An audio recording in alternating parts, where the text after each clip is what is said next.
Slamdown is sponsored by Body Slam and Jam and WWE Smack Talk.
Welcome to another episode of Slamdown Livestream. We're going to be covering everything about Raw. As people may not be aware of who haven't seen the clips online, Raw did I'm going to call a pre-show. It was basically The Rock came out, talked about he's going to be doing some scenes for the movie based on Paige's family. And just informed the crowd that it's going to be on after the show and hopes they stick around. And then after that, he does a couple of lines of... now, what was the line? What you gonna do? And then starts doing Stone Cold quiet and then goes, no, that's not it. That's it. And then does the Rock one. As his music hits and he's heading out, you see, you hear Vince McMahon's music hit. And then Vince McMahon comes out, says, "You're fired." And then they both go back. I've just realised one bit I did miss. He did say he would be backstage watching it, cheering for their guys they cheer, booing for the guys they boo. And then after he said boo, he said Roman Reigns, which I thought was quite good. The thing is, at the minute, with Rock doing the movie and he's not contracted to wrestle, he's, there doing bits for the movie, he has a bit of a free reign. He doesn't have to take charge from anybody because he's doing the movie. He's got a bit of free reign, and, we saw that at the end of Raw, which I'll cover after I've done the complete review of Raw, but he's got a lot of free reign because he's just there to do the movie. So, let's dig into the start of Raw. We saw Kevin Owens sitting in a chair, very reminiscent of Eddie Guerrero when he talked about Rey Mysterio when he sat in that chair, the way he was looking. But I quite liked it. It gave Kevin Owens that edge again. It gave him that sort of darker side to him, and with the route it's going, I believe that it probably is going to lead up a team up with Samoa Joe and Kevin Owens. With the way they're doing it, the way it's being portrayed, I do think he's going to drop the title at Fastlane. I think that is a guarantee to happen. I can't see them putting him over Goldberg. Cause especially when Goldberg says he's got one more title in him. I just can't see it. I can see probably Samoa Joe coming out to help Kevin Owens, and then Chris Jericho coming out as well, meaning Kevin Owens lose the title anyway, but leading to Chris Jericho, Kevin Owens at WrestleMania. I think it's the only way they can really lead it up. I don't think they could put the title on the line against Chris Jericho. Especially if the rumours are true that Chris Jericho's leaving after WrestleMania. But it was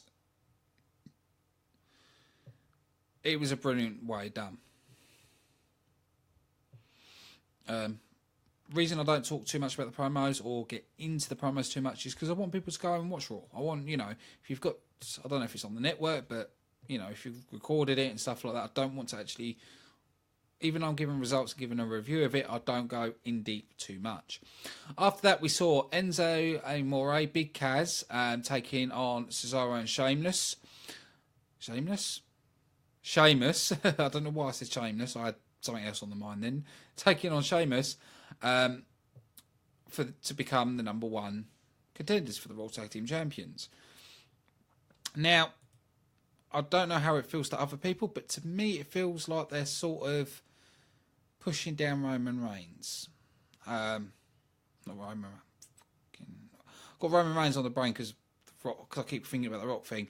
No, Enzo Amore. They seem to be pushing him down to make Kaz look better. It seems like Enzo Amore is like taking the kicks to the face, and Big Kaz is always defending him. I'm hoping it's not going to lead to them two splitting up, but it does they are making it like the tag team surviving because of Big Kaz. I don't know if we're going to see a heel turn where Big Kaz says, "I'm always there for you. I'm always helping you, but you'll never help." I don't know. But it's got that vibe that it's going in that direction, which I hope not, because I love them as a team. I know Enzo Amore is not the best wrestler, but he's not the worst. He's got brilliant mic skills, and you just can't. But it also, in the match, it was, well, sort of close. Big Kaz saved the day. But yeah, Enzo Amore and Big Kaz got the victory in that match, so that's another loss for Cesaro and Sheamus, making me believe, are these two going to split up, and are they going to have a match at Fastlane against each other or at WrestleMania? So I've always got to think of matches at WrestleMania. I just have to throw it out there. It could be, because they could do it as the last final match between them to continue the old storyline on who's better or whatever Vince McMahon's got up his sleeve.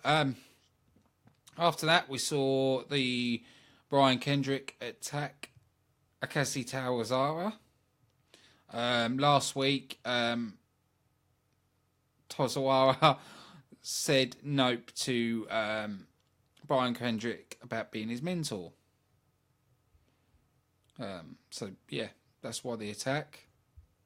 Oh, I didn't do my ratings, so I'm really not with it today. On the tag team match for number one contenders, 3-star. It wasn't bad. It wasn't awful. After that, we saw Roman Reigns backstage saying he wanted a match with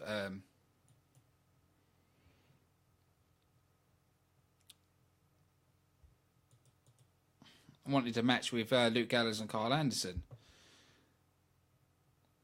I remember Mick Foley saying you need a partner, so I don't understand why they just repeat the handicap match. But anyway, the match went on. We saw Luke Gallows and Kyle Anderson get the victory in this because Roman Reigns used a chair and started hitting him with a chair. I still can't understand why they don't do a heel turn with him. The fans are not buying his character. His promos are meh. Turn him heel at last, please. He's a good wrestler. He's not excellent, but he's a good wrestler. His marketability, meh. I've seen this on the net, and I kind of agree with it. I kind of would like to see Roman Reigns be heel, and have be a Paul Heyman guy. That's what I believe.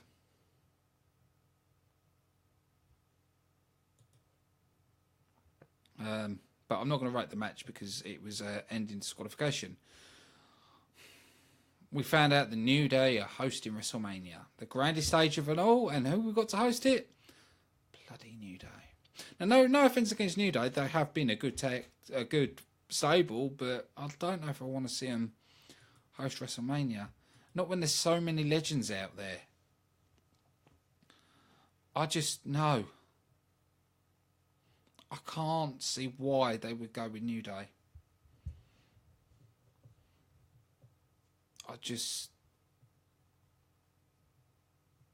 really don't get it.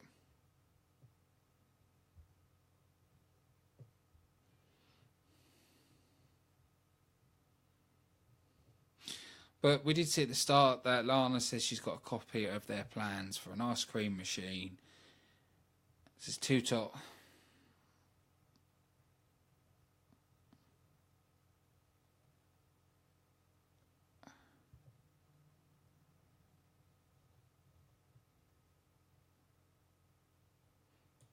It was.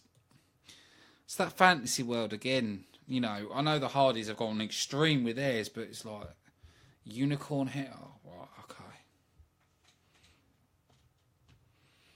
I don't know. I don't buy it. But yeah. The match was all right. You knew the New Day was going to get the victory over Rusev and Jinder Mahal. It feels like they're pushing Rusev down the pecking order a bit.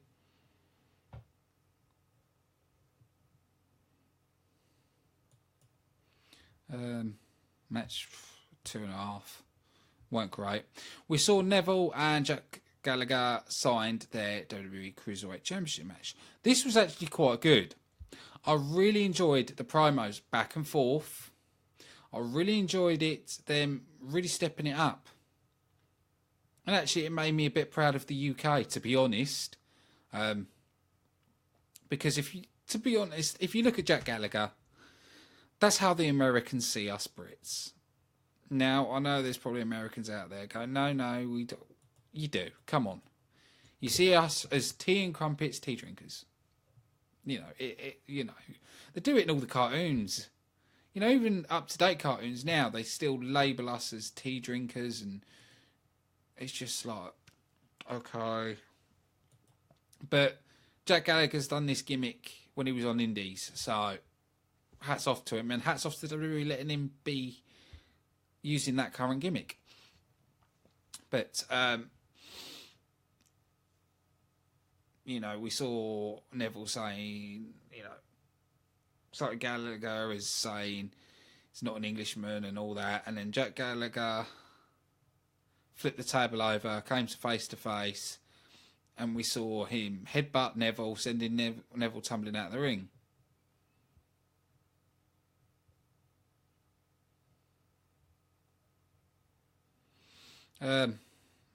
It's made me look. I want to see that match. I want to see Jack Gallagher versus Neville for the title.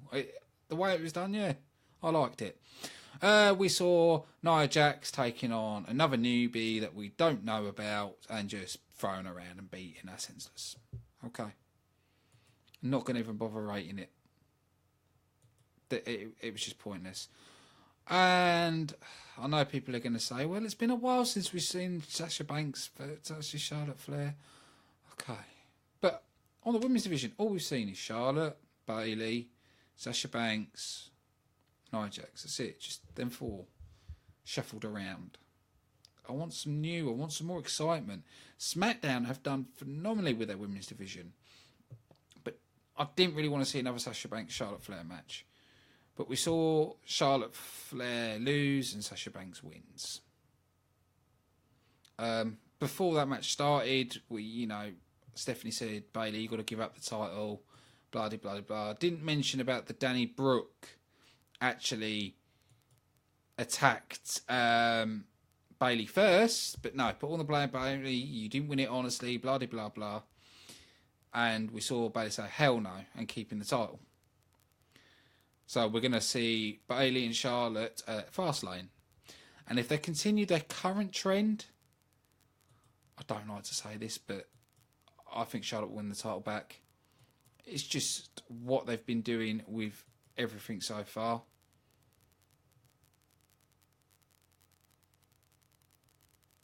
It's just ridiculous.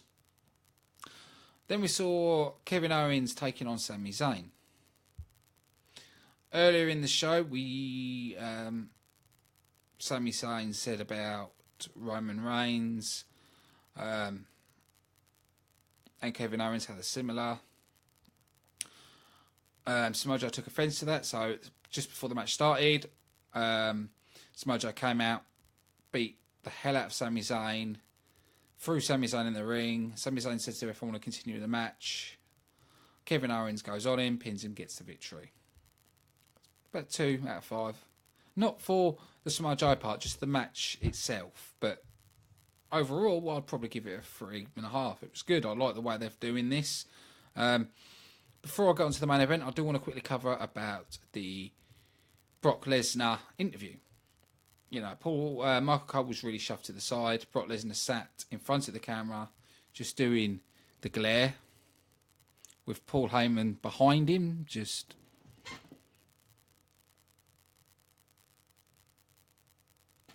doing that basically, while Paul Heyman's behind him doing all the talking. I quite liked it. It had that fearsome to Brock. You know, they talked about if Goldberg win the title, if Goldberg didn't win the title. Just, you know, it was a good promo. Go back and watch it. If you don't want to watch the whole of Raw, go and watch that. Main event. The surprise. That's what I'm calling this main event. The surprise. Because the way it was done was brilliant. The match itself, I just did not expect. I did not expect for Braun Strowman to do a keep up. And for two giants, it was a absolutely fantastic match. Absolute fantastic match. To me, it's probably one of the top there's been for a long time. It's like 4.5 stars for me. Absolutely amazing. I could not take my eyes off it. It was just phenomenal. And the crowd loved it as well because you could hear the cheers in them. We did see Braun Strowman get the defeat, beat Big Show, but the way it was done was brilliant. It really, really made Braun Strowman look good. It actually made me quite happy really made me happy if Braun Strowman won a title after seeing that match. I can't, from a side headlock and a keep up, it didn't feel like they were heavyweights. As soon as the match ended, Roman Reigns came out to take on Braun Strowman, hit him with a Superman punch. Then Strowman jumped up and hit him with a drop kick mid-spear, and then a running power slam on Reigns. I'm like, Jesus Christ. It's just made Braun look incredibly untouchable, but done in the correct manner, which is quite surprising for the WWE, to be honest. I can't lie on that. I was pleasantly surprised, is the politest way I can put that. But overall, Raw, so much better. So much better. Such a vast improvement. I can't hype that enough. But now I want to go into after Raw. The surprise. Well, I can't really call it the surprise because that's, after show.